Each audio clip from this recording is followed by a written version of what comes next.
I tumori al pancreas sono in crescita. Nei prossimi anni sarà il secondo per incidenza in Europa.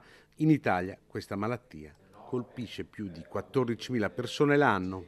Perché l'incidenza sta aumentando, sarà tra pochi anni la seconda causa di morte in Europa per tumore ed è una patologia di alta aggressività che, se non operata nei casi in cui c'è un'indicazione chirurgica, ma comunque generalmente gestita al meglio, rischia veramente di dare gravi problemi per la vita. Gli stili di vita sbagliati sono tra le principali cause di questo pericoloso ed aggressivo cancro. C'è sicuramente una componente ambientale, di tossici ambientali, probabilmente l'alcol ha la sua parte importante e una dieta sregolata verosimilmente ha un ruolo. C'è un aumento purtroppo drammatico entro il 2025, cioè quest'anno, addirittura del 30-60% in Italia, e si stima che questo aumento diventi più significativo anche nella popolazione dei più giovani, cioè sotto i 55 anni e nelle donne, con uno sbilanciamento di genere che stiamo vedendo in altre aree dell'oncologia.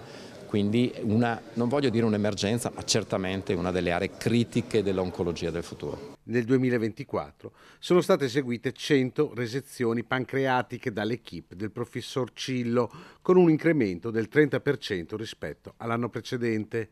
L'azienda si pone quindi nella top 5 degli ospedali italiani che si occupano di questa complessa chirurgia. È un'eccellenza che vogliamo proiettare nel 2025, sviluppando anche questo percorso di chirurgia pancreatica. Certamente vogliamo raggiungere ulteriori volumi soprattutto di mini-invasività e robotica, perché questo, come dire, facilita il percorso clinico dei pazienti. In sostanza è sempre la visione del paziente che va tenuta in considerazione, non quella dei centri, credo.